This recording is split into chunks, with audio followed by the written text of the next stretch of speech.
So it's common for people to look back at their childhoods or teenage years and wish they could go back in time and relive them. I'm definitely not one of those people. I grew up feeling like no one cared about me and didn't understand why I was put on the earth, but I only realized that I had depression when I hit rock bottom in 2003. When I was in grade 7, my dad introduced me to a running group that he discovered in our neighborhood. Although when I was a teen, he ended up getting too involved and I eventually quit the sport. I discovered a sense of belonging for the first time and came back to the sport in 2004.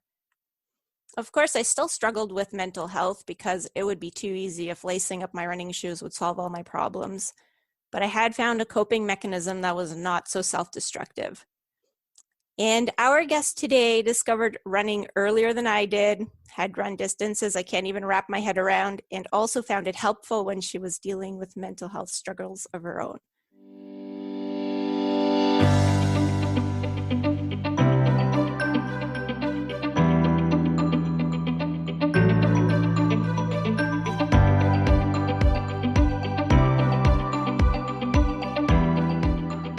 So hi and welcome to the Running Book Reviews podcast, where we review running books to help you decide if you like to read the book for yourself. We also hope that listening to us chat about running can help keep you motivated about your own running, or maybe even inspire you to try something new.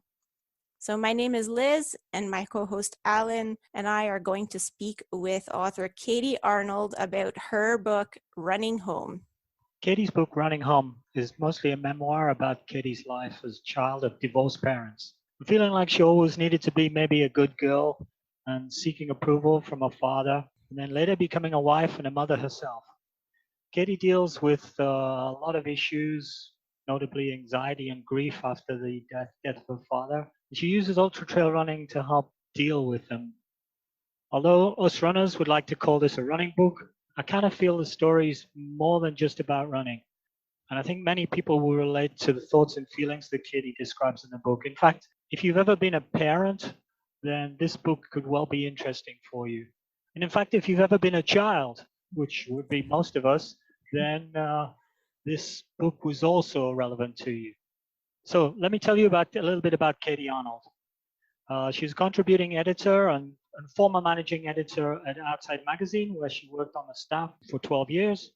The stories have appeared in all the famous places like the New York Times, Men's Journal, ESPN Magazine, Marie Claire, Runner's World, etc., etc., etc.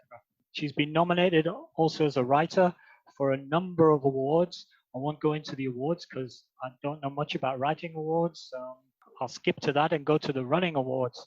In running, Katie is the 2018 Women's Champion of the Leadville Trail 100, very famous run.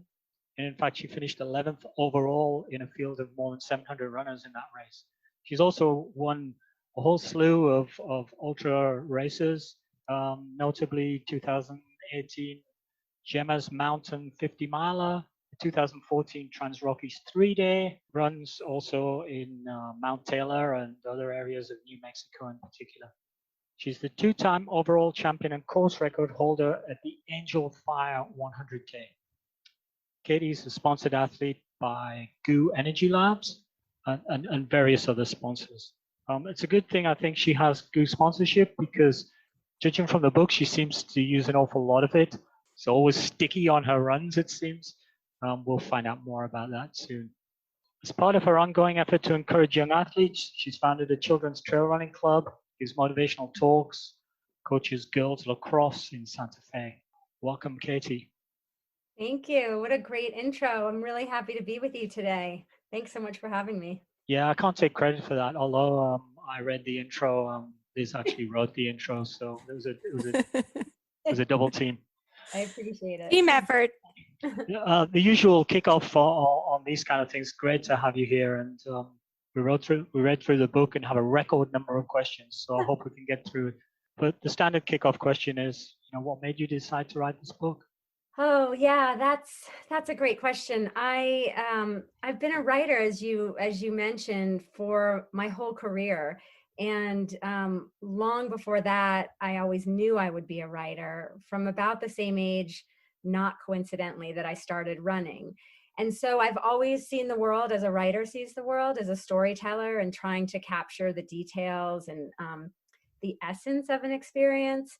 And so when my father died in 2010, and I was sort of plunged into this very profound grief experience, my natural tendency was to write about it and to sort of try to capture it all and to see it and to understand it. And I didn't have any idea that I would write the book then. It was not a premeditated thing.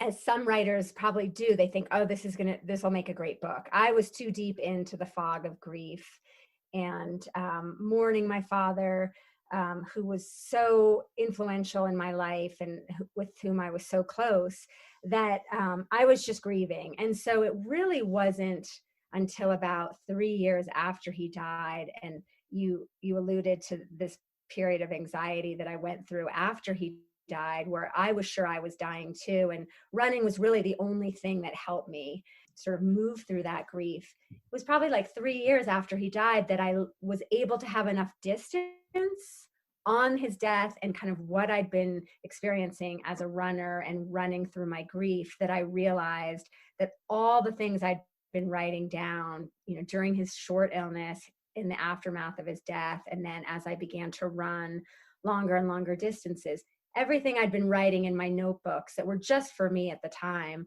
I realized I'd been writing this book, and that it started to take shape in my mind, and I saw the narrative. But it was, it required lots of patience and willingness to be in that unknown state of, literally just one foot in front of the other. And so it was sort of magical then when I got on the other side and I saw that everything I'd been doing very wholeheartedly, writing and keeping notes of how I was feeling, what would be for something after all. And when I saw that, I really wanted, the motivation was to try to tell the story of my relationship with my father.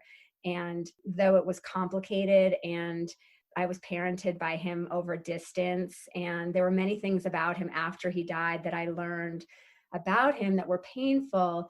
All that said, to try to understand his influence on me and who he had been as a person, and also who I was becoming as both a mother of my own 2 children and as an athlete and as his daughter, and also as a writer. It's, as much as it's a coming of age story of running, it's also a coming of age story as a writer.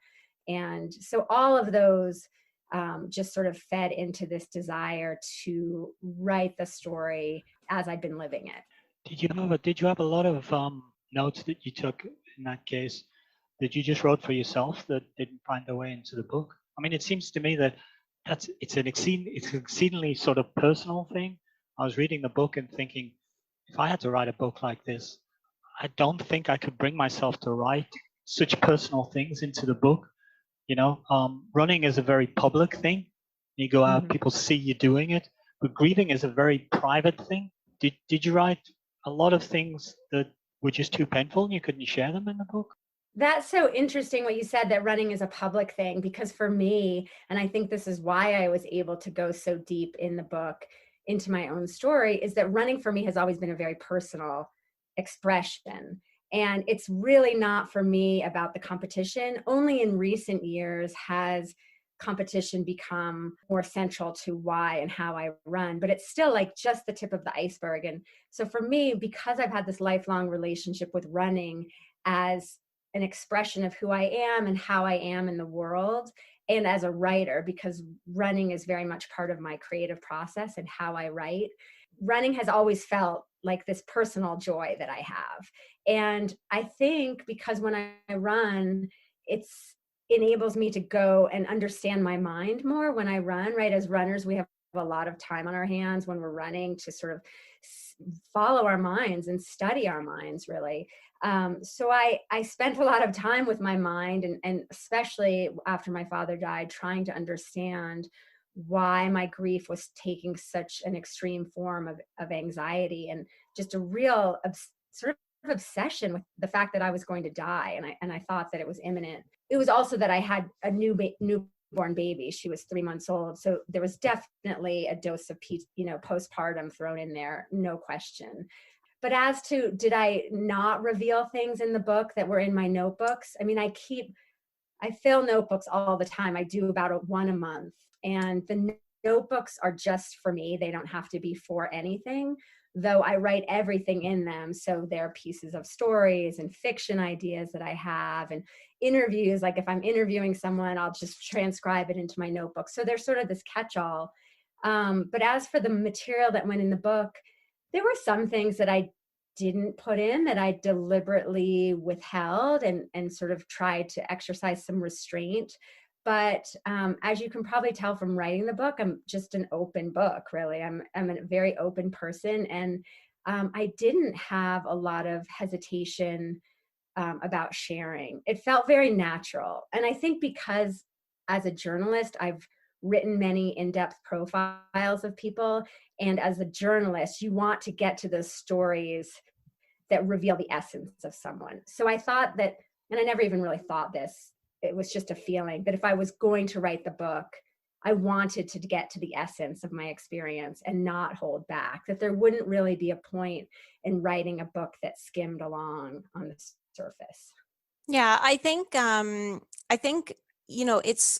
it's all, the emotion, and it's things that are actually quite common, because things like postpartum depression are common, even depression is common, anxiety is common. I mean, if you put out the word, like, you'd be surprised how many people in your own circle have dealt with some of those feelings. So yeah, but I understand both sides. Like, it seems like it's almost like we suffer in silence. But maybe once everything is over, it's a little easier to share, because like you understand what happened, and then, you had time to think about it, and then you can kind of share it. I don't know if that was sort of like, you had to maybe go through that process prior to that, but Yeah, I think you do. I think there's a lot of processing that happens. I feel that I did the processing before I started writing the book as a whole, because I did wait so long. And again, not intentionally. I wasn't saying like I need to wait to write the book. I didn't know I was writing the book.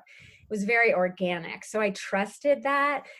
And the book, or the story, I felt from the beginning, once I realized it was a book, very much had its own energy, that it was coming out of me as this story that I feel on a deeper level I was meant to tell. And so from the get-go, my sense was that I just needed to like bring it into the world. Like it was its own thing, and I was in service of the story or the book, and I needed to help it come in.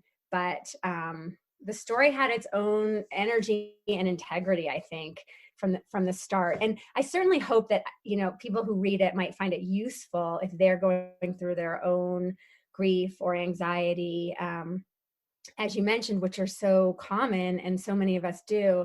I think there's a lot that I learned in here that might be helpful to others, but that initially wasn't the impetus for writing it. It was just more that I felt like this energy inside of me of this book that wanted to come into the world. And I sort of trust that the book will find its way and do the work it's meant to do. let's start by talking about the book. You really start the story. I mean, you kind of started at the beginning and I guess in the present. So like the first chapters are very much, describing your childhood and that you were a child of two parents who separated when you were very young. Kind of wondering, like, did you blame yourself for that separation? Yeah, that's sort of the seeds of everything that would follow, is that sense of fracture in my family. And it happened when I was very, very young. So as I write in the book, before I don't even really have memories of my father living at home. And so his absence always had this sort of outsized presence in my life. And it was very mysterious to me. I mean, this was the 70s. And so as I write, like no one told kids anything back then about what was happening or why. And by no fault of my parents, that's just the way it happened back then. And so there was a lot of just sort of a feeling of mystery to me as to like why my family didn't look like others. And then, when we did my mother remarried and we moved to New Jersey from Washington, like why I moved. And all of a sudden I had a new father and some new siblings, and my father had been left behind. And that was really this sort of great kind of trauma in my life, is like not knowing why we had left my father. And then really what followed is me as a kid trying to make sense of it and solve that mystery. And I think in many ways that really shaped my desire to be a writer, was to kind of try to get to the bottom of that and look around for clues. I was, like I said, I was a big reader, and I really wanted to be a writer from early on. And I think that was part of it, was trying to figure out like what had happened, and was it partially my fault? There was so much unspoken, right? And we know that kids pick up on that like I have two girls and they're just little sponges, and we think that they're not paying attention, but they really are, and they're absorbing it. So I was absorbing this unease and this sense that there was something that had happened that I didn't know about. And I wanted to figure it out. And then it's a natural, I think, reaction when you're that young to blame yourself, right? Or to think that it's somehow connected to something you did. So those were very much early themes, and very shaping, very, very much shaped who I am as a writer, and also kind of who I am as an athlete and a person who really loves and is most at home outside, and has always had a relationship with the natural world, in part because it was the safe place, right? If inside the home, both homes, and I was going back and forth between two families, was complicated, nothing, it was safe. Both places were safe, and I had loving parents in both, but there were complications that you don't understand and you just feel. And so very naturally, outside, I was most comfortable outside playing in the woods, at my dad's farm, in the fields. And so that has really shaped who I am as an outdoor athlete, and just always wanting and seeking solace in wild places. And your sister, because your sister is like not that much older than you from what it sounds like. It's like, so she's maybe only a couple of years, I think. Yeah, 2.5 years. Yeah, but when you were little, that makes a big difference, right? So I was wondering, did she, like, because you guys seem close, but did you ever talk about the separation together when you were kids? Not now, because like I know later in the book you mentioned that you talk about it, and you do a lot of things together. But when you were kids, like, did you guys both sort of live this experience on your own? Like, did you talk about it, or what? Yeah, gosh, that's a great question. I have not been asked that before, but I would have to say no, we really didn't. It's sort of that when you find yourself in this, chaotic's too strong a word, because we had very stable families in both. But when you find yourself in this very new and unsettling circumstance, one tendency would be to be like, oh my God, what is going on? But I think because we were so young, we were both thrust into this together. And yet we didn't, I think we just, the feeling was we sort of had to just make do on our own. And our sisterhood was strengthened and kind of formed really on those trips back and forth from New Jersey, where we lived with our mother, to Washington, D.C., where my father worked at National Geographic. And my mother at the time, we were 6 and 8. She put us on the Amtrak unaccompanied, to ride the 3 hours. She now, like when she hears me retell that story, she just shudders. Like she can't believe that she did that.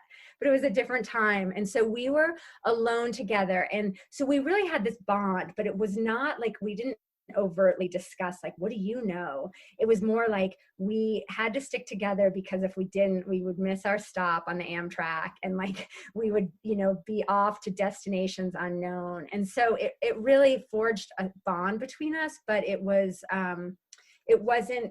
discussed. And that's part of it. Like our family really, and I think many families back then, a lot was unspoken. And my sister and I think, just imitated what our parents did, which we didn't talk about unpleasant things.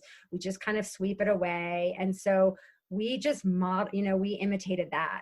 You talked about being outdoors and finding the outdoors as being the obvious compromise, or the obvious way of getting around being indoors in a suboptimal way in all sorts of places.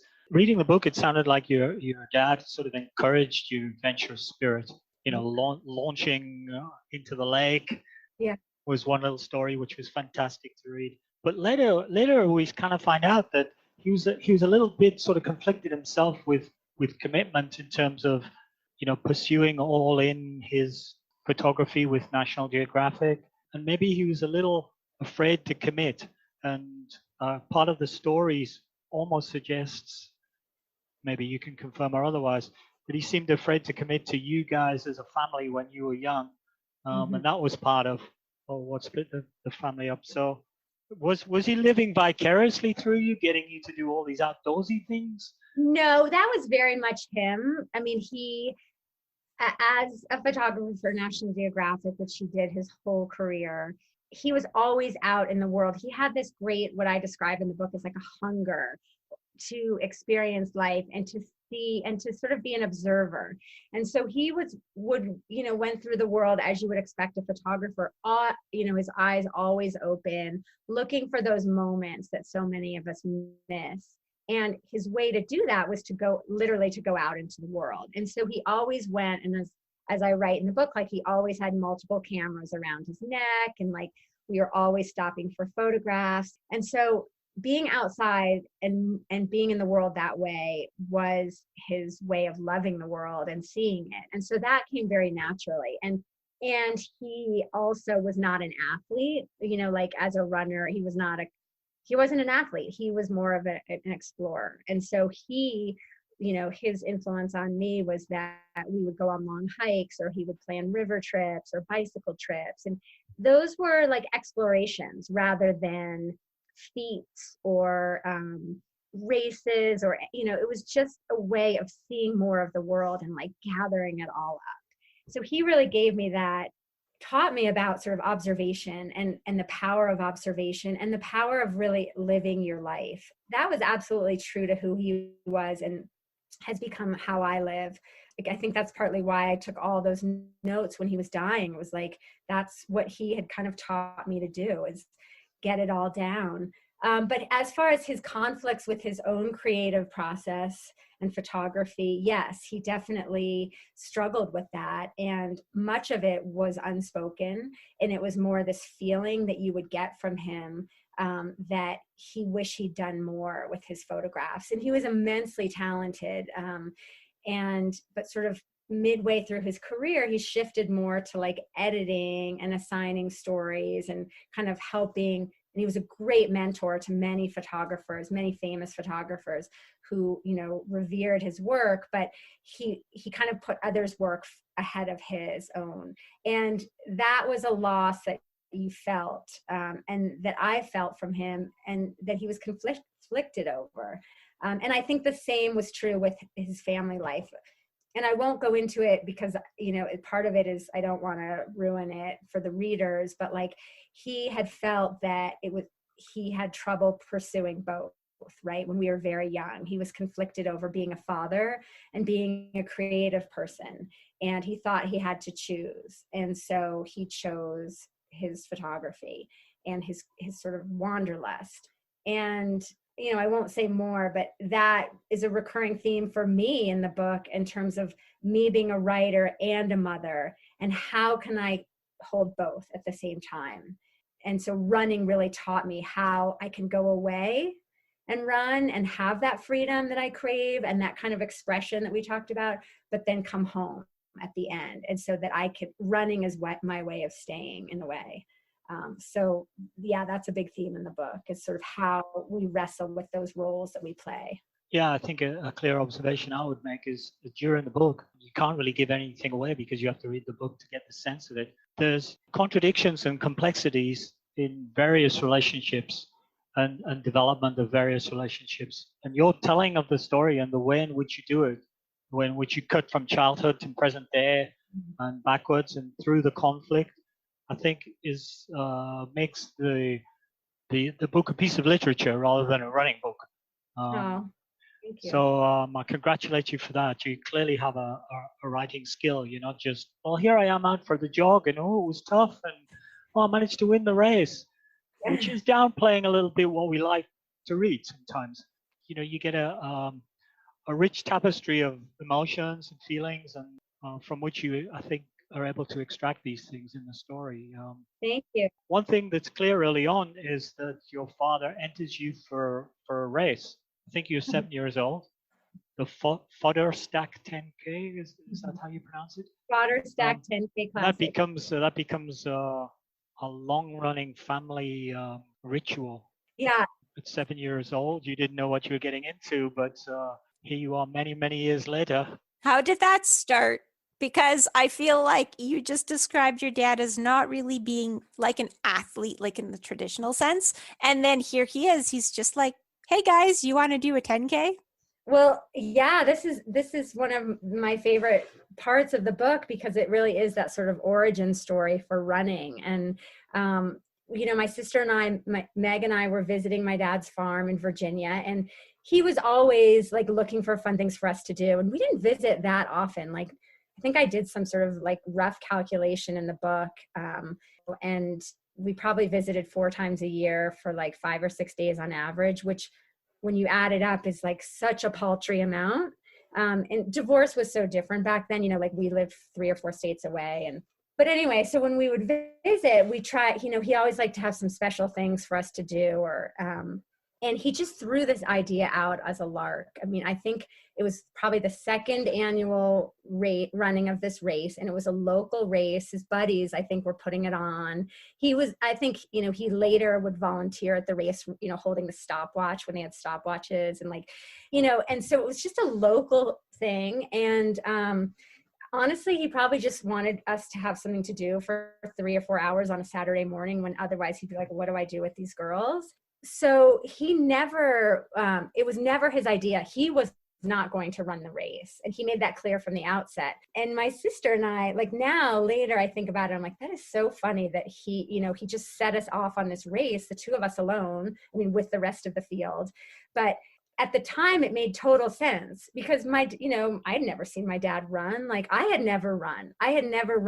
Like I was a really active kid, and I was, as I mentioned, was always outside playing, riding my bike. But like probably the farthest I'd run was like the 600-yard dash at elementary school. My dad was like, he was not an athlete, as I mentioned. And so he was like, well, I'm going to be at the finish line taking photos when you come in. And this seemed like the most normal thing in the world. My dad was a photographer. He was going to be there. He was like, I'm going to capture your triumphant finish. Those were his words. And so we're like, cool. And, part of it is when you're 7 and you don't see your dad that often, at least me being the younger daughter, I'm the big, like, oh, I want to please and show off to my dad. And my sister was like, what? She was not that into the idea, but we both did it. And, it started with a bang, literally. And we took off, and there was probably a lot of like very hopeful early sprinting, the way that kids do when they just take off, and you're like, wait. And then all of a sudden the realization that we had many miles to go. Not that I had any idea what 6 miles meant, none. And so we finally make it to the finish, probably dead last.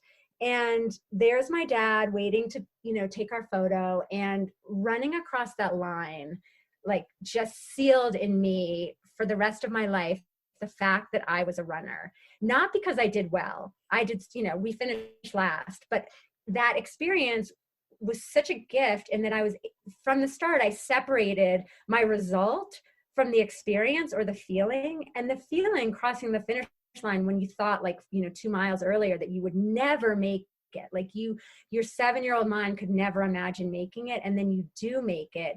It is this triumph. And it didn't matter that we'd come in last. And so I think from that moment, that sort of locked in me that feeling of accomplishment is not connected to result. And that was a total accident. My dad was never like, let's set out and have this experience where you become a runner and you get that runner's high. It was just like, what do we do for 3 hours? As you mentioned, I went on and we would go back every year and run that race. Again, just more as like a fun family tradition. My sister and I, we did get faster. We started winning our age groups. But that was also never why we ran, was to like get the cup, the pottery cup. Maybe sometimes, but it was more just like, this is when we ran, and it was this funny kind of gag thing that we did.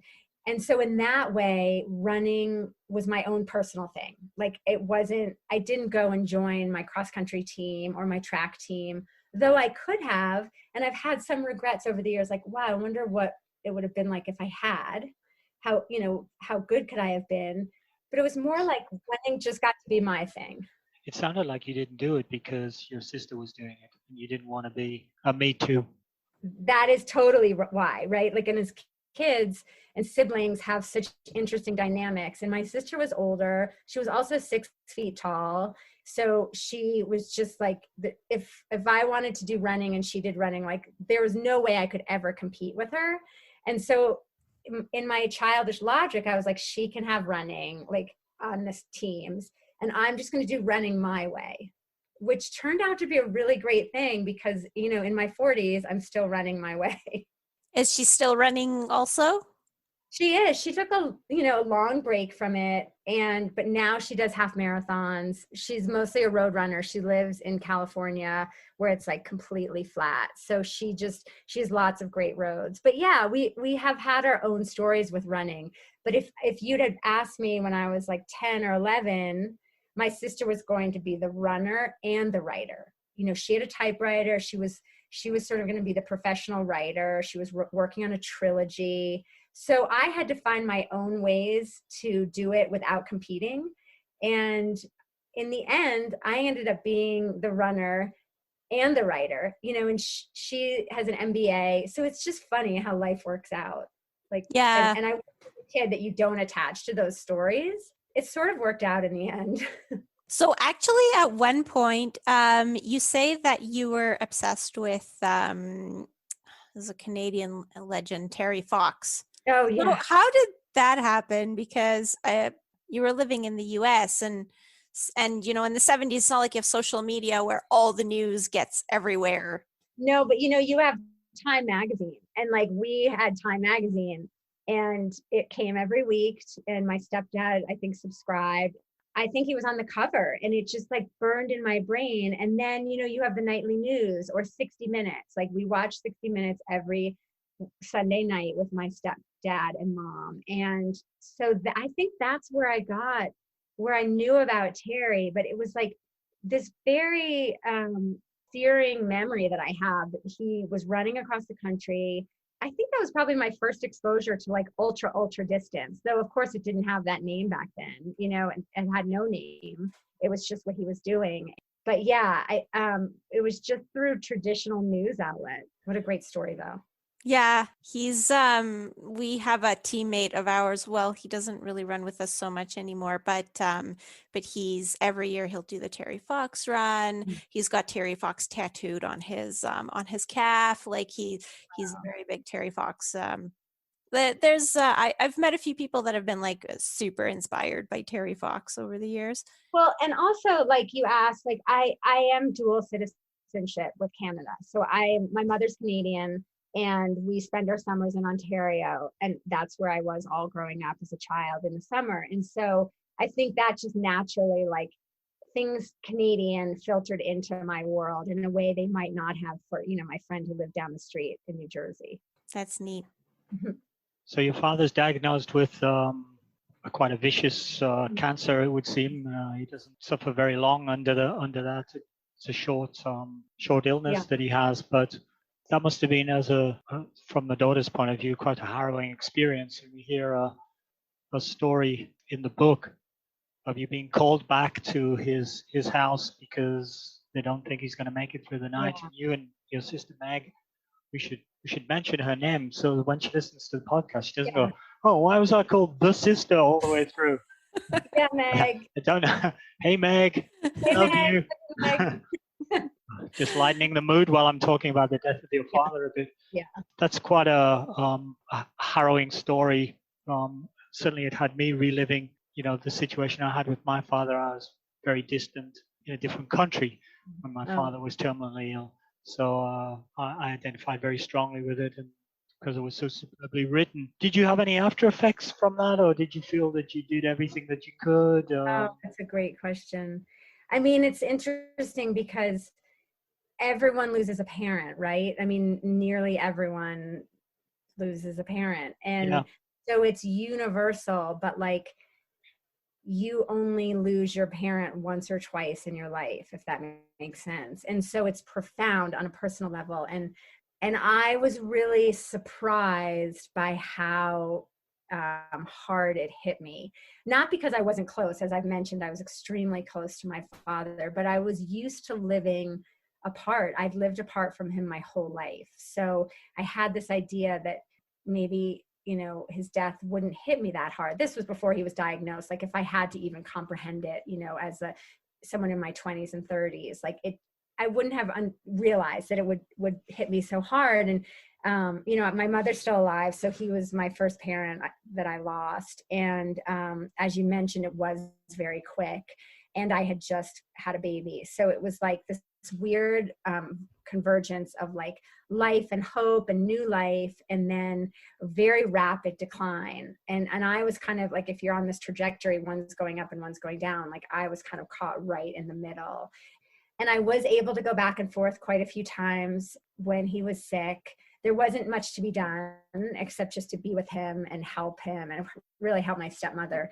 And so, but I was very grateful for that time. And I do feel like I was completely present and in this heightened state of awareness and kind of awakeness to life when I was back there with him. And I describe this in the book. Like I talk about that flow state that you get when you're running, and it's that hyper awareness, and time takes on a different dimension. It either goes faster or slower. And honestly, that being with my dad when he was dying was a kind of strange flow state. And I think that's what inspired me to start writing about it at the time, was that I'd never experienced like being witness to someone's death, imminent death is a beautiful, it's very tragic and heartbreaking, but it's this very beautiful thing to witness. And as someone is making that passage and reflecting on his life. And so I do feel that I was really as present as I could be. Of course, I wish I could have gone back more. And at the time, you know, I had the new baby, and then I had my 2-year-old at home with my husband. And my dad, you know, while he was still sort of more coherent, was like always shooing me back home. Like, you need to be home with your family. And not because he didn't want me, but he was a very modest person. And he felt that, like, you know, why was everyone lavishing all this attention on him, and be with your people. And I felt very torn. And it was echoes of sort of how I'd felt as a child, torn between my two families. And so I think if there's one thing, is that I could have gone back more times. But the times that I was there and was with my father, I feel that I was really there. And that I think was where the seeds for this book were planted, was that state of just hyper awareness and presence. It seems also like that time, it seems like in that period of time, I guess you guys talked about things that you didn't talk about before. And I guess, I don't know if you feel like that would ruin part of the story, so you can talk about that or not. But he also had this project of like cataloging all his photos and his journals. And you talk about that and how he didn't get to finish, and you know, and he died before he finished. And so I wonder, like, he kind of told you guys to continue his work, but did he really elaborate on that, or did he kind of just say that, and then you know, maybe this book is sort of your way of like putting the story together? Well, that's such a good, I'm so glad you brought that in, because that is such an important piece of it, and that I'm aware of in my subconscious, but to really see how those two are connected. Yes, like I knew my dad, he was always very upfront that he had this project, and it was like he spoke about it like capital P project. And he spent most of his retirement, which was many, many years after he left National Geographic, was cataloging and digitizing and editing his photos. And honestly, it became kind of this like intense labor of love that was sort of frustrating as his daughter, because I was like, Dad, come out to New Mexico and visit, or let's hang out, or, you know, he's like, he was so diligent and with his project that he gave it so much of his attention. And there was part of me that was like, live in the world, not in your photographs. But what I didn't understand then was that he was really working on his own memoir. And he would never have named it that. He didn't ever call it that. He was a fantastic writer, and we often talked about writing, he and we talked about fiction. And I knew he, in his secret life wished he could be a fiction writer. And so I knew he loved to write, but he never said like, I'm working on a memoir, a photo-driven memoir. But what I learned is after he died, and literally the night he died, I went down to his office in the basement, and I write about this in the book. And I found all his materials. And so, letters, and of course we knew about the photographs. Those were his career's work. So we knew he'd been working on this incredible catalog of images. But what I didn't know existed were all the letters and the journals and the notebooks like I had kept. And everything was just there, organized. It was like when he left his office for the last time, probably like a month before he died, right? He couldn't go down there anymore. He tidied up, and everything was labeled and organized. So there weren't any secrets. And that's one of his greatest gifts, I think, was he was so forthcoming. And I think you asked earlier, like, did I leave anything out of the book? And I think part of the reason where I learned to be so forthcoming was really from my father. And he was forthcoming about the great stuff, and also some of the choices that he made that were difficult or selfish or that he later regretted. And so to see it all there was overwhelming. And I couldn't go through it all as I write in the book in one sitting, especially not, the day he died. And it took me several years. And that's part of the narrative of the book, is finding these materials that he'd left and I had to go through it at my own pace. And it was quite scattershot, which ended up being sort of magical, because I would find these things just when I seemed to need them. And it was like my dad was somewhere out there in the ether, like revealing these things to me. And so I do feel that the book on a subconscious level is me finishing. I can't even say it's finishing his story. His story would have been completely different. And maybe someday I'll put that book together for him using his writings and his images. I would love to do that. But my story is so different, but I do feel that it in some ways completes what he had tried to do, in that the book I do include, just a handful of his photographs, which I feel grateful like are out in the world. But there's a sense that he couldn't finish what he was doing. So I had to start what I wanted to do. I'd like to sort of intercede a little bit to just mention one of the people who I think is a hidden hero in the book. Not obvious, but clearly for me a hero. And Liz is smiling because she knows what I'm talking about. And that's your partner, Steve. Yeah. Basically, you get into a situation where you don't know it, but you're in some degree postpartum depression or blues after hormone attack after your second baby, and then you have the grief that again you can't put a name on, but it just flows over you with respect to the loss of your father, and then the whole thing mixes up, and you go, to put the scientific words on it, a bit crazy. Mm-hmm. In terms of thinking that you're dying. Yeah. You start consulting a world record number of healers, whether they're legitimate or not, and then you find running as a solace and escape, and then you start running. So you're sort of running to get away from, or to get somewhere else, away from all of this, and you're going a bit crazy and leaving two small children, and this Steve, your partner. And it just seems that he says the right things at the right time and takes on the workload and tolerates your craziness, Mm-hmm. and kind of sees you through. I think you probably have a 1 in a million there. I just heard him walk in too. He just picked up our girls at school. There you go. He's even doing that while you're podcasting with us. Major shout out to Steve. I did, like, there's a scene in the book when my dad is dying, and I didn't know it then, but he probably had about 10 days left to live, and it's Thanksgiving and we're there, and I decided to stay on a few extra days to be with him because I feel that the time is short, and I wanted to consult one last doctor to make sure that we'd like turned over every stone. And my dad was humoring me because he knew he was ready and I wasn't. And so anyway, I stayed on, and in that scene, Steve is taking Pippa, our older daughter, back to New Mexico. And I'm, of course, the baby is breastfeeding. She's with me. And they're driving down the driveway. And my dad, who would always see us off, and like wave till you're out of sight. Literally, like the driveway was a quarter mile or half a mile long. And when my sister and I were teenagers driving away, like as long as you could see dad in the rear view, you were waving.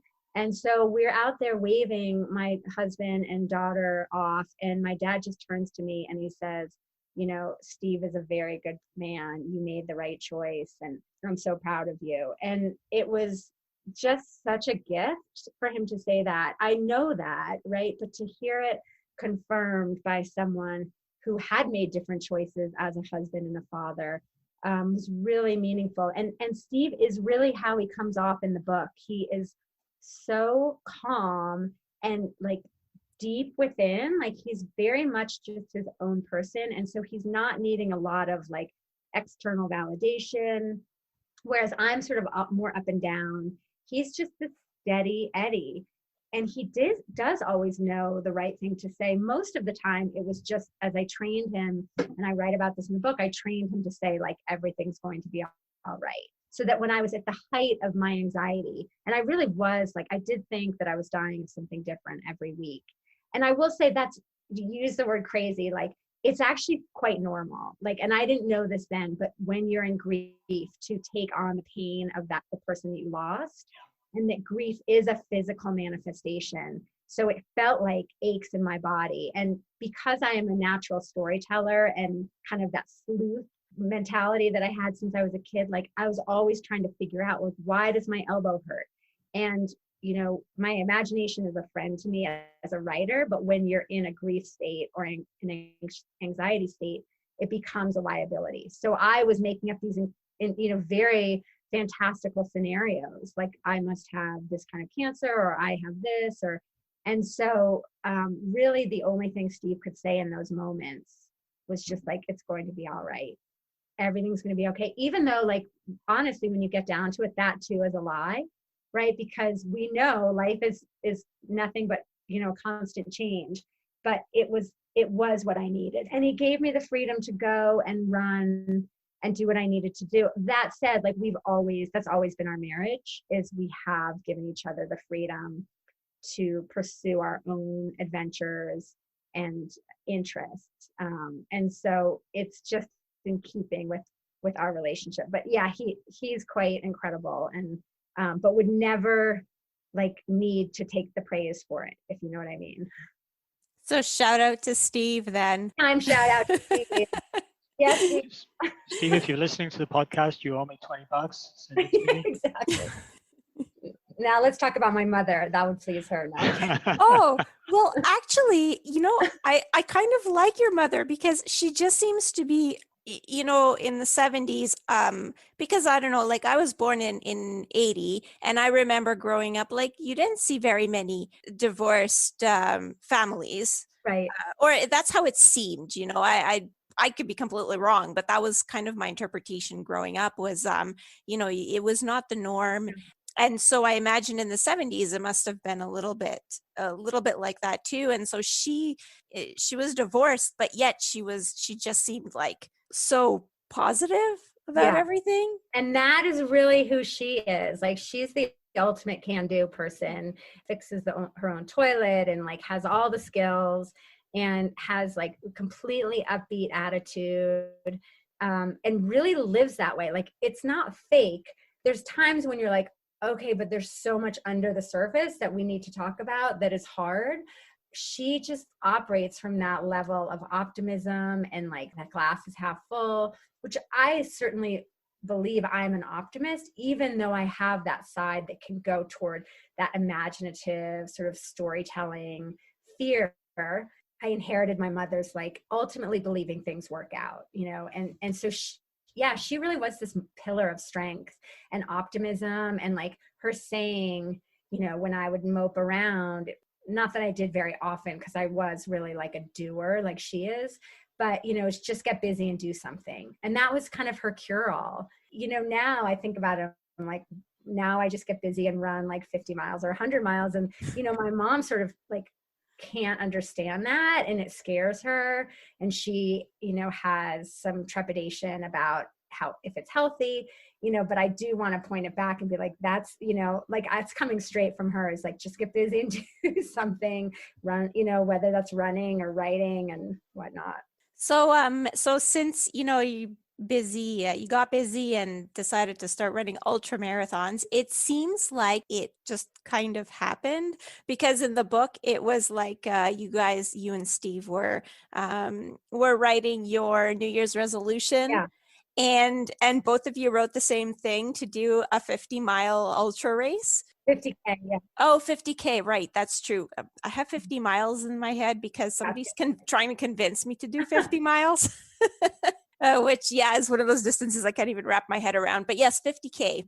And then it just seems to sort of like go from there. It was like, were you still running sometimes? And so this was like a progression? Because in the book, it just seems like... Oh, no. Yeah, it's a total progression. So the progression is like, for about 2 years, I was just running for survival, and I was running to get through that grief, and not even really running away from the anxiety, but what would happen when I would run and I would go out, and that was the only time that I could move beyond those worried thoughts, or that thought of like, oh my God, my elbow hurts, like I have a tumor, is like when I was running. And it's because that running has that repetitive sort of meditative state. Initially I would start out and have every fear and everything on my to-do list and all the mother's guilt of like, I can't leave my children, but after like 20 or 25 minutes, you become that very rhythmic. It's like you're just a body moving, and I could move beyond my thoughts. And so I could leave those worries behind. It wasn't so much that I was like trying to run away from them, as much as running into the peaceful meditative state that I needed. When I came back, the worries were there, but the running was building this confidence in me that was like, well, I must not have terminal cancer if I can run 25 or 30 miles and feel good about it. So running was both the cure and like proof of the cure. So I was running all that time, not training. Like, of course it wasn't training. It was just survival and living. But kind of when I popped out of that anxiety, that most acute anxiety after about 18 months, was when I then had enough perspective and sort of equanimity in me to be like, wow, I was running far. Like, I wonder what more I'm capable of. So it was a really natural progression to think about doing, now thinking about applying what I had just experienced for 2 years in a very like organic, personal way into like, I wonder how I would do in a race. And it wasn't out of the blue, because I've worked for Outside for, a decade and covered ultra runners. I had one of my favorite parts of the book is when I meet Dean Karnazes, the ultra runner, best-selling author of Ultramarathon Man, and interviewed him for a story for Outside. And as part of that, like accidentally ran my first marathon because I was interviewing him. And so Dean at the time, he was so, his enthusiasm for running was so infectious that I just kept running with him. And my plan was to run like 6 miles or something. And I ended up running the whole distance and grilling him as a good reporter would do on like how he does it. That was 2006. And he gave me his secret, which was like, you're stronger than you think you are, and you can go farther than you think you can. And that was 2006. And I must have filed that away in my brain, in like the part of the brain that just like holds these things and is working on it. It was like, my subconscious must have been sort of like, working with that. But it wasn't until 2012 that his words kind of came back to me. And I was like, oh, I think I'm going to try this. And I love that story because it shows like when you're really tuned into your intuition, you're on a different schedule. Like, it's not that I saw Dean and was like, I'm signing up tomorrow for an ultra. I just trusted that like that experience with Dean would take me somewhere. And I didn't know where it would take me or how long it would take. And, sure enough, 6 or 7 years later, when I needed it, his words came back and I was like, yeah, I'm going to sign up for this race. And the fact that Steve had the same resolution was just such weird coincidence, because we hadn't really been talking about it. And Steve never makes New Year's resolutions, as you can probably guess. He's just like his own guy and he doesn't need resolutions. But we produced these things and they said the same thing. So I was like, we're doing it. And then it does take off in the way that ultra running does. When you do one, you're like, now what can I do? Like, I did 32 miles. Can I do, 50? And that's a very natural progression that I'm sure many people listening to can relate to. Yeah, I have somebody trying to convince me that 50K and then progressing to 50 miles is normal. And I'm having a hard time with that. That is a big leap. I remember thinking that leap from 50K to 50 miles seems like inconceivable. You really can do it. You just have to take your brain out of the equation and sort of trust your instincts and your body and your heart. Yeah, I really admire people like you that trust their instincts, because I have to say I'm very much like a spreadsheet. I used to my favorite dynamic used to be when the coach would fill out the spreadsheet and I would do what was on the spreadsheet. This was my favorite dynamic, and it got me into like overtraining. So it didn't work out for me in the end, but I have a friend that's very much like, she trains very hard, and then one day she'll just be like, you know what, today I cut my run short because like I just feel like I need to do that today. And I so admire that, and I feel like you're that kind of person. Oh my God, I feel like we need to have this mind meld, because when you just said the dream is spreadsheets, like my nightmare is spreadsheets. And for most of my running career, I've been self-coached, but the last year and a half, I've been working with an amazing coach, and he uses spreadsheets. And if he's listening right now, he would laugh so hard, because I literally have like an allergic reaction to filling in my log. I will do the work 1,000% over, but filling in the log in the little lines, oh my God, we are totally different people. I love that. Yeah, my coach, his name was John. We had Google Docs. So yeah, you have to go and fill in. I'm like, how am I supposed to write in that little line? And I know they expand, but it's like you see the line, I can't fit it all in. I can't fit all the emotion of running into like a grid. That's why I wrote a book. It seems in the book that you almost work in reverse. The less you focus on the end, and the more you focus on being in the moment, in the flow state that you talk about, the better it goes for you. Yes. It was fascinating reading about your friend who's the meditation guru or expert, Natalie Goldberg, incredible author herself. And after you win your first ultra, she says something, and I've been wanting to ask you this question, but she says something like, I knew you would win because you didn't really care about winning. Yeah.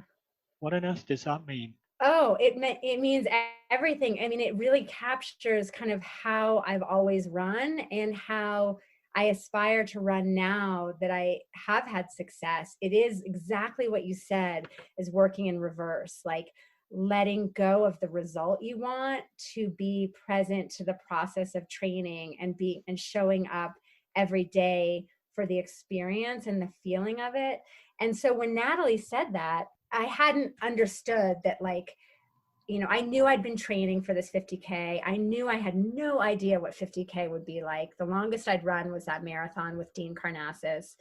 I figured like 6 more miles, like I can always walk it in.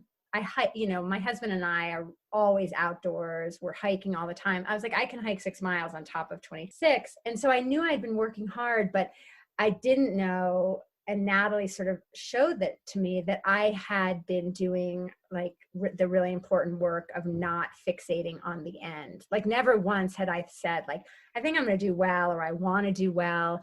That was never the goal. The goal was to have the experience to finish. And after she said that, I realized that that's kind of how I've always approached running, and it works. And it's been working for me since. And not every race. I mean, there's certainly races, and I write about this in the book, like one race at the North Face 50-mile endurance challenge in California. I got really caught up in like, how was I going to do and stack up against all these pro runners?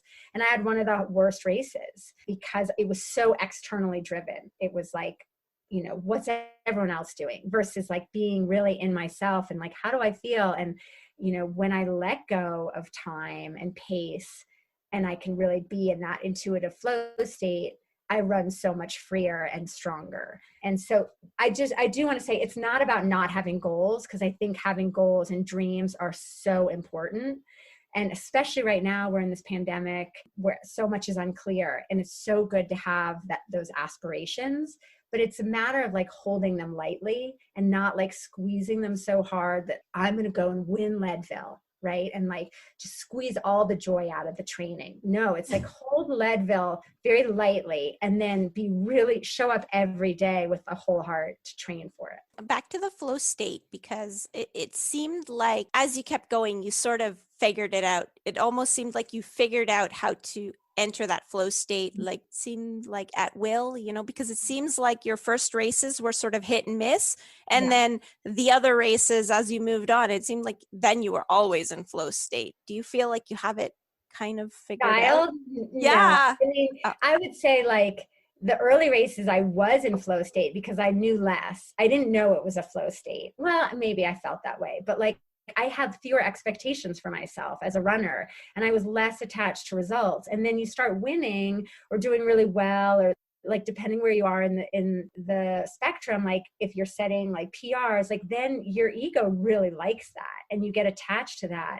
And then it's really hard to walk yourself back. So it becomes this almost a daily practice for me in staying on my center line with why I run. And for me, it's about expression and creativity and being connected to nature and being strong in my body. And the winning and the competing can be like the celebration or sort of the cherry on top. But the reason I do it is for what I just, is that feeling of freedom and creativity. It is really like my muse running in the mountains. And so what I mostly figured out as I went is that it's a fine line, and that if I don't work at it almost daily through meditation and writing and kind of turning off my watch and also tuning out social media to what other people are doing, if I don't do those things, I get way pulled out of myself, and then I don't run well, and I'm running for kind of other people's reasons or for my ego. So yeah, what I learned is flow is like always out there for us, but we have to kind of prime ourselves for it. And I have things that I do, on a daily basis that help me center and be more present and in the moment, because I think that's just what flow is. It's being in the moment. Like Zen would call it being present or being awake. And that's really what flow is, where you tune out, where you let go of a certain result and you're fully embodied in the process. So maybe, do you have like a tip? Yeah, I do have a tip. I mean, I have lots, but you don't have to give us all your secrets, but like a couple tips. In fact, I'm working on my next book, which I like jokingly say is like divulging every secret I have. Not that anyone really cares, but it is like, I am very like, you'd be surprised.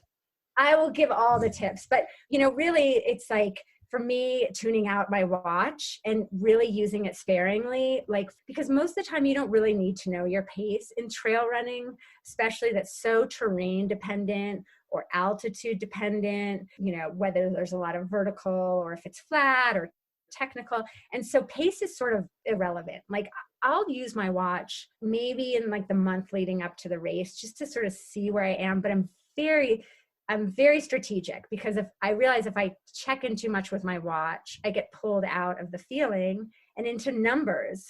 And I sort of have this whole Zen idea of time, which is like, why are we trying to race time? Like our time on earth, it's like, I don't want time to go faster or slower. I just want to be in sync with time. And so for me, that means just letting go of my metrics. That's one thing. I found that sitting meditation, it does not have to be like a Zen or spiritual thing as much as just sitting on your bottom in, like, you could do a chair. I sit on a cushion outside in the gardens, like little ratty cushion, and just being quiet for 5 minutes. Even if you start with 3, my stamina for sitting is nothing compared to what I can run, but sitting has helped me be quiet in myself and tune out all that outer chatter of like, what are people doing? What races should you do? Like, what are the big races? What are sponsors wanting? And tune that out and just tune into that intuitive voice. So you were talking about like not having that strong intuitive voice. Sitting, and you don't even have to call it meditation, it could just be stillness, can help you develop that. And it doesn't take much, like a couple minutes every day, and you can build up a little bit. But that's really key. Like I find if I am pulled out of myself, whether it's by racing or competition or whatnot, like if I come back to sitting, then it helps me remember like, oh, right, the reason I run is because I write when I run, and I want to run till I'm 90 years old, and I want to like be in the mountains free. And the races are very like low on the list. That's good. We'll have to add that to our preparation. It doesn't have to be intimidating. I don't want people to think like it has to be this very fancy or involved thing. And also there's this idea that when you meditate or you sit, like you have to have no thoughts in your head. And if you have thoughts, you're not doing it right. And that's absolutely not true. Like the thoughts are going to come. And the trick is you think of them like clouds. You just see them coming and then let them pass, and try not to grip onto them, right? Or attach a story to it. And it really translates well to running, because as we know, and you guys probably know, like when you're running, if you develop like a sensation like in your hamstring or your ankle, and it's really tempting to make a story around it and be like, oh my God, I've tweaked my ankle, or I'm at mile 2 of a marathon, like I'm never going to make it. But if you can, meditation comes in handy, because you can apply that same principle of like, oh, there's that thought about my ankle. Well, I'm just going to let that go, and I'll revisit it in like 5 or 6 miles. If my ankle's still bothering me, then I'll think about it. And so it has many applications, not just to like sitting on your cushion. It's actually really good, because in the book you had mentioned that like it was your nightmare to be sitting still, and so you had avoided like certain meditation classes where you had to be like just sitting, and then you had decided finally to do it later on, and like once you were really tired from an ultra, I think was when you decided to take your first class. And so it kind of gives hope for the rest of us. It means that if you can do it, maybe I could do it. And you don't have to have any kind of like spiritual component to it. I happen to be quite curious about Zen, because I love that concept of time and like that we're all connected. And so I found that helpful to me. But like the sitting can be completely like a secular exercise in just quieting yourself. And it is really true that after you run an ultra or any kind of race, like that's a really good time to sit, because you're tired. We did a podcast a few weeks ago with Matt Fitzgerald called The Comeback Quotient, which was really focusing about the mentality and the mental approach. And one of the things we realized is we spend hours and hours and dozens of hours training our bodies, and no hours whatsoever training the mentality and our minds and our mindsets and position that our head is in terms of consciousness. Yes. Matt's thing was different, but this is also touching on that. The fact that as runners trying to be the best that we can be, there's probably more scope in terms of gap that we could fill around the mentality and the mental approach. That's why Liz is asking you the question, and that's why we're interested. I mean, that's a lot of sort of what this next book that I'm writing is about, because, and it kind of picks up where this one left off, but I had a really traumatic wilderness accident on a river. We were whitewater rafting in Idaho in 2016, and we do that, we're big river people, and it was this fluke accident, and I broke my leg on the river, and it was the first day of a 6-day trip, and I stayed on the river, which I didn't know it was broken, but that begins that mental training of like, okay, what are some of the scenarios? How am I going to stay on the river with a broken or with a very compromised leg? And what then unfolded was when I got back to Santa Fe and learned it was broken and learned I had to have surgery. And then the orthopedist just said, I would never run again if I were you. That set up this mental challenge where I had used my body to really heal me from my father's grief in running home. And now I couldn't use my body. Like my body could not carry me through this process. I had to use my mind. and really even my heart. And so what the things I learned after that accident about positive imagery and visualization and were so profound. And you realize like you have a choice in how you see your situation. And like for just a really quick example is like, I never called my leg my broken leg.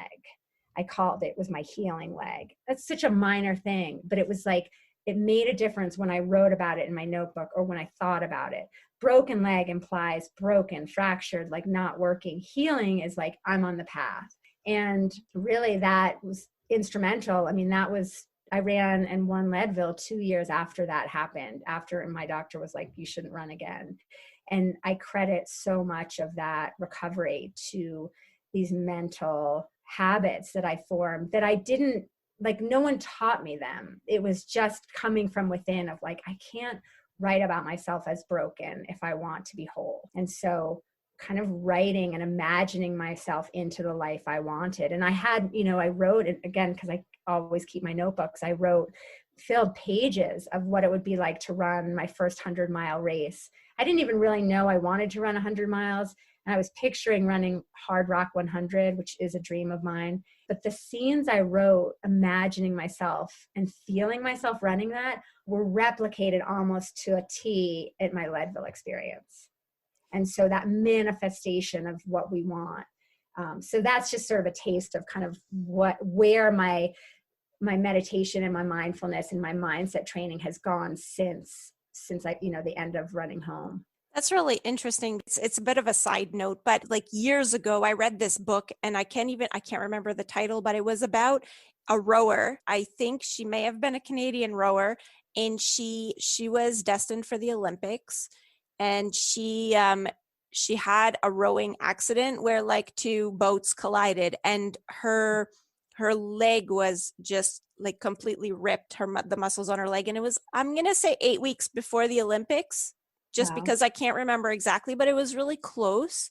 And the book was kind of like her journey she made like a miraculous recovery, and she ended up winning gold, I believe, or a medal in the Olympics. And a lot of the book was about her and how she would imagine herself healing and imagining the tissues healing. And and when she went rowing, like she realized that her usual technique didn't work because she didn't have the power in that leg. And so she visualized her way around that. And so her technique kind of changed, but with the same result. Like, I mean, it's just amazing. It kind of makes you think like, wow, like your brain can really be your ally in some way. Well, we think as athletes, especially, that our body is our strongest tool, but like actually it's really our minds, and our minds can take us places that if we just were relying on our bodies, like we wouldn't get there on our own. And so that's so interesting about Matt's book. I keep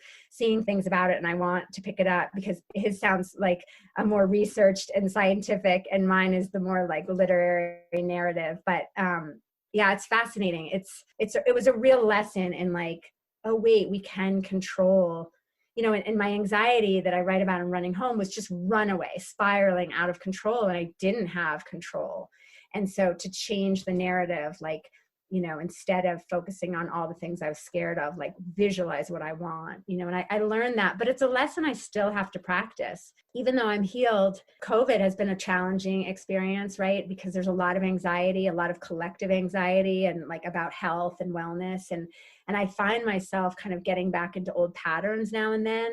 It's almost like I'm writing this book now to remember and to remind myself that I have these tools, that instead of being nervous about COVID, write about like how my body is strong and healthy. But yeah, we really can control the narrative or what we tell ourselves. One of the things I did early in the COVID piece was take a little writing course, wild writing, where you do 15 minutes of splurge writing on a subject each day under guidance. And I found that very, very helpful. Wait, what kind of writing? Wild writing, it was called. Oh, writing. Wild writing. Writing. Not writing, cool. Writing. I love wild writing. And I would recommend that to people as therapy in some ways. I think that's what I do in my notebooks, just under a different name. Like before we got on this call, I have these chapters of my book on my computer, but I just felt like I wanted to write in my notebook. And I just started, and I started one place and I ended up in a completely different place. And I was like, oh, I guess that was really inside of me wanting to come out. And so that is powerful. Does your new book have a name yet? Tentatively titled Running Free. Very good. That's logical. Sounds perfect for a podcast. So Yeah. Logical. That is like not the adjective to describe myself, but I like that. I like that you gave it logic. We'll put you on the podcast review for 2021. So Perfect. no pressure, but get writing. Mm-hmm. Do you think if your dad had been a runner like you, was athletic and was able to say run in a flow state in the what are the mountains called that you Blue love Ridge so Mountains. much? Yeah, the Blue Ridge. The Atalaya Mountains, let's say, yeah. in Santa Fe, My mountain. in New Mexico. If he was able to do that, do you think it would have changed him? Wow. No one's asked me that. That's such a great question. I think so. I think that might have maybe connected him more deeply to sort of his own inner creativity and drive. Though I say that, and it's possible that he really did explore all the reasons that he kind of moved away from making pictures and more toward helping others, make the best pictures. And so maybe the regret, and I write about this too, is maybe the regret is mine that he chose a different path. But I think based on some of the writings that I found, and some of which I include in the book, that he was unresolved. And so it's possible that running in the mountains in the flow state would have connected him more deeply to that part of him. Though I will say, like, his flow state, and I write about this too, was beyond photography, was like very different but simple things like mowing the lawn. Like he had 27-acre farm, and so mowing the lawn for him was like driving the tractor. And I remember being like, oh my God, he could never get away because he was either working on his photographs or he was doing his, he's like, I've got to mow. It bugged me. But now in hindsight, I realized that was probably his thing, that may have been like his meditative state or his commitment that he made, that his daily practice or weekly practice. And so he had other outlets, and he was also really big into kayaking and bicycling. So he had these other outlets where I think he went into that state where he was really in touch with his inner self. It just looked different than mine. Towards the end of the book, it seems like you've followed in your father's footsteps in that you registered Pippa for her first 10K. Yeah, right. Yeah. And along with your stepmom, Leslie, who also ended up running. So you guys were like 3 generations. And are they still running? Oh, yeah. Was Pippa traumatized or she's... No, it was so funny because the way that whole thing happened, in very much in keeping with how I live, was like, it just came up. And one day I was talking to my stepmom. She's like, I'm training for the fodder stack. And she was 70. She's very competitive, though also not really a runner. Had run maybe 10 years earlier. Very active horsewoman, like always out walking, with her horses. But to hear her, she just kind of pulled out of nowhere that she'd been training, and secretly, not so secretly, she wanted to win her age group, and she was very determined. And her enthusiasm for it just went right into me, so that I thought, well, right away, like, I'm going to run that. I'm going to come back. And I mentioned it to Pippa, and she's like, Mommy, I want to go. And it was so natural. And in hindsight, you're like, well, I didn't know it was going to be the end of the book, right? It does provide that perfect bookend. None of that was premeditated. It was just like, Leslie said that. I was so into her idea for her. And I was like, I'm going to come back. I hadn't been back to the farm in a little while, since my dad had died, and then mentioning it to Pippa. So that came from her, Pippa wanting to do it. And then, the day of the race, I was so nervous for her. And I wonder, like, if my dad was nervous for us when he sent us out on the road alone. And Pippa was not alone. I was running the race, and I sort of made the game time decision that I was going to race the race because she was walking. She was running with Leslie is one of her best friends named Jeff, and his daughter. So Pippa had like a posse, unlike my sister and I, that we were just like on our own. But I was really nervous for Pippa, and I'm like, oh, I hope it's not a bad experience, and I hope she likes it. And as I write about, like, I won the race, and then I doubled back to find Pippa and Barney and Jeff, and to be able to run in with them at Pippa's the same age. Maybe she was 7 or maybe 6, that I was so moving. Again, though, I wasn't thinking like, here's the end of the book, but right, I was just living it. And I was like, I feel like I'm her and she's me. And it was this weird time meld. So it worked out perfectly. But the way I do things, like if I don't feel it on the inside, like I have a hard time doing it. And I just really felt it. Like that's what we were meant to do. And so she does run. She doesn't, she started running with me again. I'm careful not to push it on them or to have expectations, because that was, again, this gift that my dad gave me, was not having any expectations. He didn't care if I ever ran again. It was just more like this interesting day that we had together. Parenting is so different now. It's easy to kind of foist things on our kids and pressure. And so I'm really open. I want them to move every day and to have a relationship with their bodies and by extension, their minds, because we do that when we move, but it doesn't matter what they do. As long as they're outside and also connected to nature, like that's important as to be raising these young stewards who can help with the natural environment. But yeah, and my stepmom, she later had some injuries. So, but she's not running, but she's walking. She's a crazy British walker. So she's out there every day walking. Great. And what about Macy? She really reminds me of myself. She has that really like natural, compact runner's kind of stride, and just she has incredible mental strength. I tell her all the time that she's the strongest person in the family, because she's already in that mindset of telling herself good stories and good outcomes. And we do crazy long hikes with them, like up in the mountains, 12, 14 miles at 10,000 feet elevation, and have for a long time. They're such game girls. But Maisie is just, she's a force. Like she doesn't get down. And if she does, she turns it around. So she's really sort of the Zen master. I feel like I can learn a lot from Maisie about mindset. Or maybe your mom skipped a generation. Yeah. It's like her spirit. She's just, she's really strong on the inside, which is where it counts. You know what I mean? That's a great bookend for the book, and also probably a good bookend for the chat and for the podcast. Do you want to just give your summary thoughts on the book?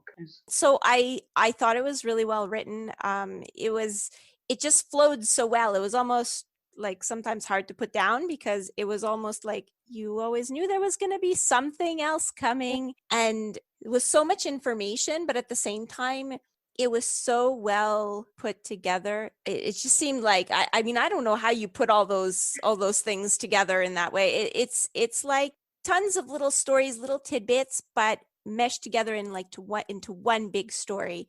And they're all relevant to the story. And I just found that it was, we're going to say it's a running book because we're a running book podcast and we like running books.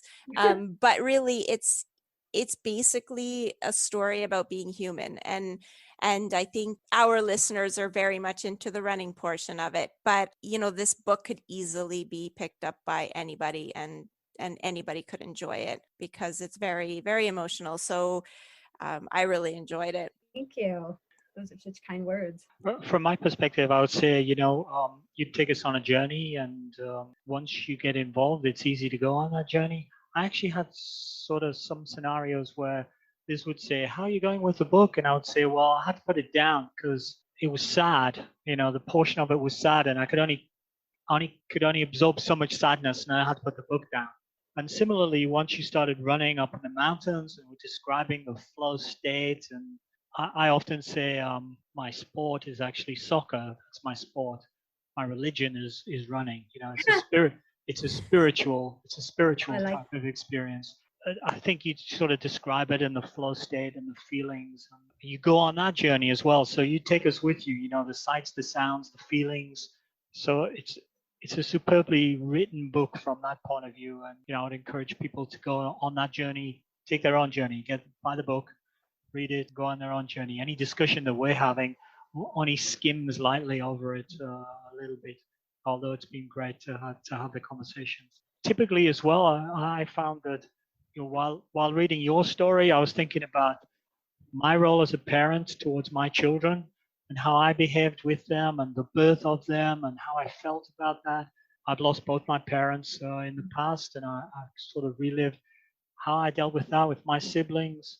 Not only do you read your story, but it sets you thinking about your own stories as well. Something that we didn't touch on was the photographs in the book. Mm. It's quite an eclectic sort of mix. I think the photographs are almost chosen for, well, there's some historical relevance. So you as children and your father as a young man, but there are also some photographs that are just countryside or landscape or some clouds or something like that. And I think the selection of photographs, I mean, I'd be interested to know why you chose some of them, but to sort of set the mood, set the tone, Right. as well as being a little bit historical. And I think that's quite nice. It would have been almost nice to have color photographs. We read the paperback, so we saw black and whites. But, Yeah, talk to Random House about yeah, color yeah. is hard to do, but yeah, no, that I'm glad you mentioned that's one of my favorite things was being able to include just a smattering of photographs, and they really were sort of in the National Geographic style of my father's. Many of them were documentary in terms of trying to capture a moment or a time or to give a visual of what I was talking about. And then others were sort of after he died, and I didn't have his photos after he died, right, of the time after, then they became my photos. And some of them were trying to capture the feeling of expansive possibility that you feel when you run. And so, yeah, it was a mix, but that was one of my deepest pleasures, was to be able to include and to choose his pictures. I mean, he has hundreds of thousands, so it was tough choosing. And I think you certainly get the strong feeling of homage Yeah. to your father looking at the photographs. A final word on the book from my point of view in terms of summary, I think it does a great job of describing to us how wonderful it is to run, how beautiful it feels. And, I understand that, you understand that, Liz understands that. And probably in all of our listeners kind of understand that feeling well. You capture that well, I think, and ultimately how running can heal you. Yeah. It can be the answer to a lot of things. And just to Liz's point earlier too, like running is the way I healed myself, and it made sense given sort of my life and how I'd always been a runner.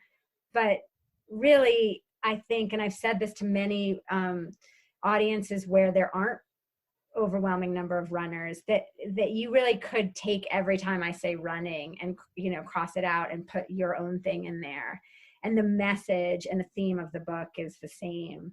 And so it does, I never conceived of it as a running book, right? It was a memoir and a personal story. And so yeah, I think that it transcends the sport, and running is just the vehicle for transformation in the book. If anyone's listening who isn't a runner or knows people who aren't runners, like the book, as Liz so beautifully said, is really a book about being alive and being a daughter and a child and a parent, and just a human trying to find their way forward. I think also a lot of mothers will probably recognize, when you said, because when you talk about that guilt you felt, you'd be going out running, doing your thing that you liked, but feeling guilty that you're not at home with your kids and your family. And I think it is something that I've heard from our teammates that are parents. They're like, oh, I feel bad. I leave my child with my husband at home doing homework, just the two of them. I should be there. And I think a lot of moms have that feeling. And so, whatever the activity is that they're taking a break from their kids to go do this activity, like you said, it's like cross out running and insert here. It's so important though. And I found that as my parenting journey has progressed, I realize now that it's so fundamental and essential, not only for my happiness, but for the balance in our family and to be models for my children. And especially now when we live in this world of such uncertainty and worry, that that joy, whatever your way of finding joy, is not frivolous. It's actually like essential. And to find time in your day, that's just what I would leave people with, is like, I call it sort of stealing time from your day, but like find little pockets of time in your day where you can do the thing that you love, that moves you.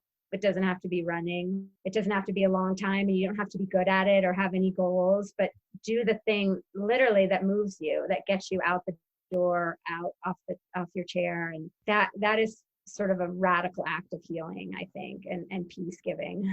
That's a good final message. Do you have somewhere specific that you'd like people to go if they want to get a copy of your book? Oh, thanks for asking, Alan. I would just ask people to support their local bookstores. Okay. Wherever you live, if you have a local shop, bookstores are so vital to our communities, and it's easy to just go online. My book is certainly available online and press order and get it tomorrow.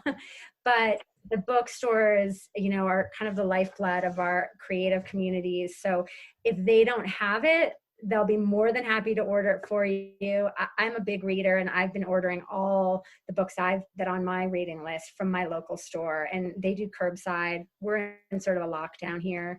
I would encourage everyone to support their local bookstores. It's also available as an Audible, as an audiobook. You don't get the photographs, but you get me narrating the book. People who listen while they run have said they've loved that. And so that's an option too. That's on Audible. The book itself is in paperback. It was just put out in paperback by Random House. So that's new in the last couple of months. And if people want to find out more about you, I assume your website, katiearnold.net, would be the place to go. That's a great place. Also, I'm a little bit more active on Instagram and Twitter, specifically Instagram. I'm sort of posting kind of about running and life and writing on my Instagram, which is at Katie Arnold. And I also I'm starting back up again. I lead running and writing retreats. And this is for runners and writers, or runners and humans at any point on their running path. You don't have to be fast or a trail runner. You don't have to do distance. And people say, well, I'm not a real writer. Can I come? We all have stories to tell. As Alan was mentioning with the wild writing, that's kind of what we do on these retreats. We are using writing to sort of tap into that intuitive voice. And we put these retreats on hold, obviously, for COVID, but we've got one coming up in the fall in New Mexico. So that's on my website or on social media. Those are sort of, we explore ways and habits in our daily lives to kind of put ourselves in that flow state that we can use, whether it's in our writing, our running, our professional lives, our parenting, whatnot. Okay, fabulous. Well, thanks for spending all the time with us. We've really appreciated it. It's been such fun talking to you. Oh, you guys asked the best questions. I love that. There were we really dug in, and I so appreciate that level of care and kind of attention to the book. It really means a lot. So thank you for listening to another episode of Running Book Reviews. Big thanks to Katie for reaching out and sending us review copies of the book, and for spending time with us today. You can read some of Katie's articles and read more about her on her website, katiearnold.net. As she mentioned, she can be found on Twitter or Instagram. And you can leave us feedback about the podcast, or you can also suggest other books that you'd like us to review. You can reach us on Facebook or Instagram. We're just Running Book Reviews, or Twitter. We are reviews_running.